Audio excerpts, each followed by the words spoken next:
Լինում է, չի լինում, մի խեղճ մարդ, անունը Նազար։ Էս Նազարը այնքան վախկոտ էր, որ մենակ քայլել չէր կարող։ Օրը մինչև իրիկուն քնոջ կողքից չէր հեռանում։ Դրա համար էլ անունը դրել էին Վախկոտ Նազար։ Մի գիշեր Նազարը քնկահետ շեմքն էր դուրս գալիս։ Լուսնյակ գիշեր էր, երկինքը լուսով լի։ Ինչ քարվան կտրելու գիշերա։ Դե որ էպես է, գնա ու քարվան կտրի։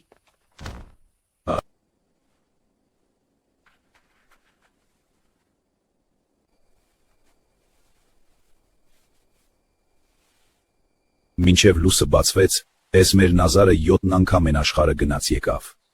Այ քնիկ, դուրը բաց թող ներս գամ, ամոթ է, հրեսաղ գյուղը կտեսնի։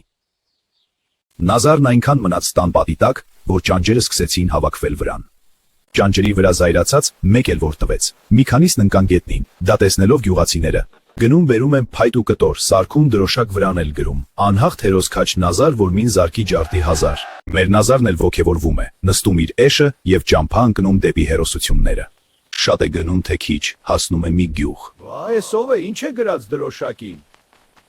Անհաղթ հերոս քաչ Նազար, որ մին զարկի ջարդի 1000։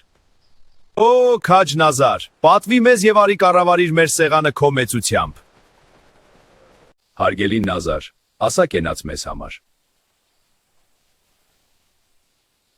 Ուզում եմ որ ձեզ համար արևն էս կողմից դուրս գա, այն մի կողմից մայր մտնի, որ երեխաները մեծանան, ծառերը ծաղկեն, այսքանը։ Համ հանջար ես համ էլ քաչ, դարձիր գյուղապետ տար մեզ առաջ։